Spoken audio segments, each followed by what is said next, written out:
일본 올림픽 담당 장관이 도쿄올림픽 연기 가능성을 처음으로 거론했습니다. NHK에 따르면 하시모토 세이코 올림픽 담당상은 3위 참여연 예산위원회에서 도쿄올림픽 연기에 대한 견해를 밝혔습니다. 여기서 그는 IOC가 취소할 권리를 지니는 것은 본대회가 2020년 중에 개최되지 않을 경우라고만 쓰여져 있다고 했습니다. 또한 4일 산케이신문에 따르면 하시모토 세이코 올림픽 담당상은 개최도시 계약에 따르면 대회가 2020년 중에 열리지 못하는 경우 IOC가 대회 취소를 할 수도 있다고 말했다고 보도했습니다. 즉 일본은 IOC의 계약에 2020년 안에만 개최하면 취소되지 않을 것이라며 연내 연기를 검토하겠다는 것입니다. 일주일 전 IOC의 딕파운드는 도쿄올림픽은 현실적으로 연기가 힘들고 취소될 가능성이 높다고 전망한 바 있습니다. 하지만 일본은 지금 도쿄올림픽이 취소될 것을 우려해 이젠 연기를 검토하는 것으로 추측되고 있습니다. 그동안 아베 정권은 도쿄올림픽이 취소될 것을 우려해 최근 상황에 제대로 대처하지 않았다는 비판을 받아왔습니다. 만약 도쿄올림픽이 취소된다면 일본이 입을 피해는 엄청나기 때문입니다. 또한 일본은 도쿄올림픽을 유치할 때 IOC와 불리한 계약을 맺은 것이 드러나 일본 내에서 논란이 되고 있습니다. IOC가 일본의 올림픽 중단을 결정해도 일본은 보상 및 손해배상의 권리를 포기하는 것으로 계약을 맺은 것입니다.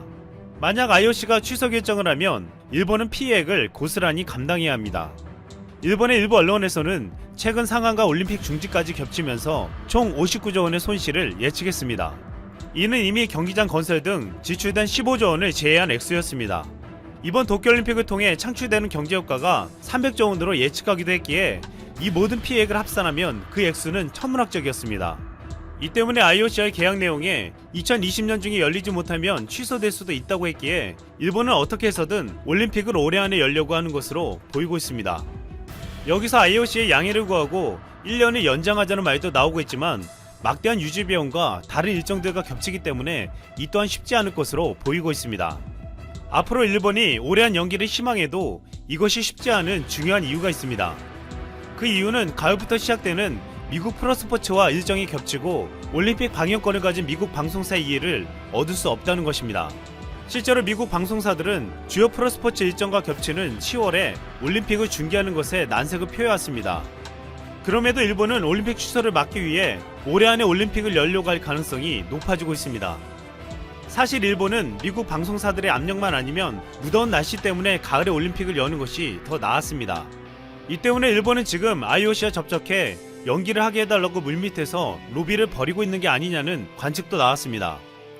영국 가디언은 토마스 바우 위원장이 3일 열린 IOC 이사회에서 완벽한 상태로 올림픽이 치러지길 바란다고 말한 것을 보도하면서 올림픽이 최소한 개막이 연기되는 것은 매우 가능성이 높아 보인다고 예측했습니다.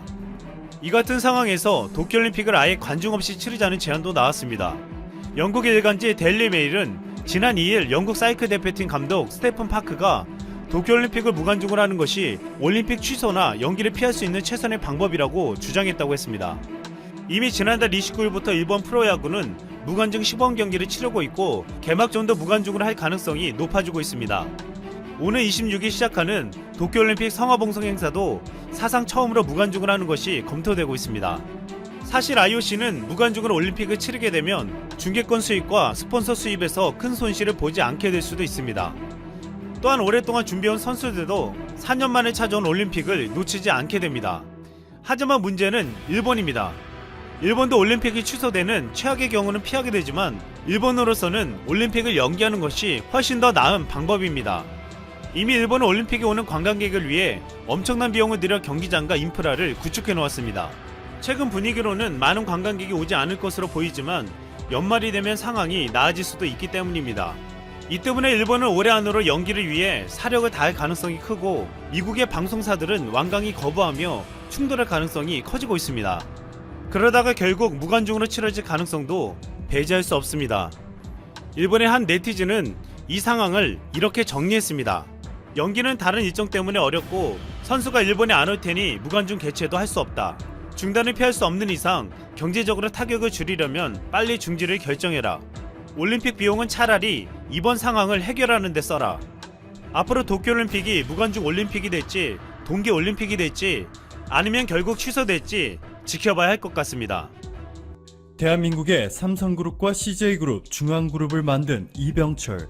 그리고 그의 배우자 박두울 사이에서 태어난 이들의 이인희, 이맹희, 이창희, 이숙희, 이덕희, 이건희, 그리고 이명희까지 이들과 이들의 자녀들이 현재 한솔그룹, CJ그룹, 세한그룹, LG그룹, 삼성그룹, 신세계그룹의 주인입니다.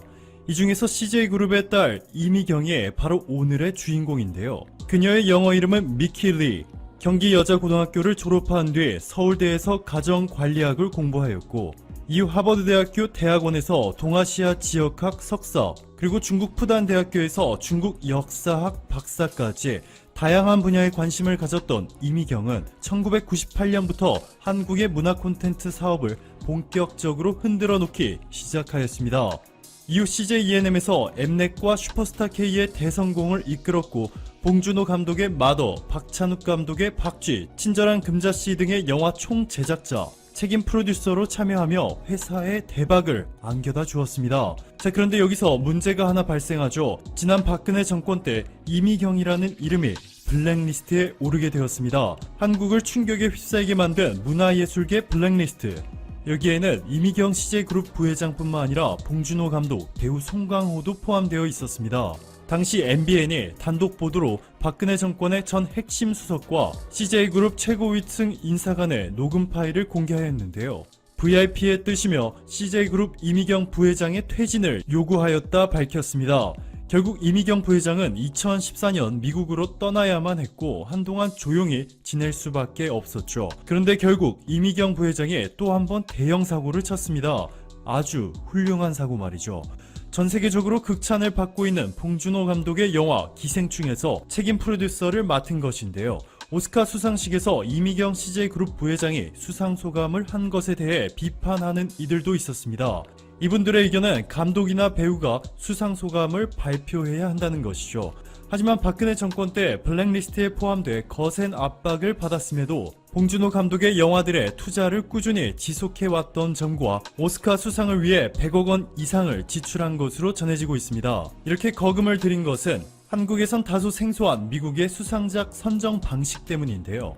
시상식 전에 영화예술과학 아카데미 회원 약 8,000명의 투표를 하여 후보작과 수상작을 선정하게 됩니다. 아무리 좋은 작품이라도 이 회원들에게 생소한 내용이라면 사실상 수상이 힘들 수 있다는 뜻이죠. 그렇기 때문에 이 천문학적인 돈과 감각적인 센스를 발휘해 이들에게 어떻게 홍보를 잘하느냐가 매우 중요한데 이를 이미경 부회장이 진두지휘하였습니다.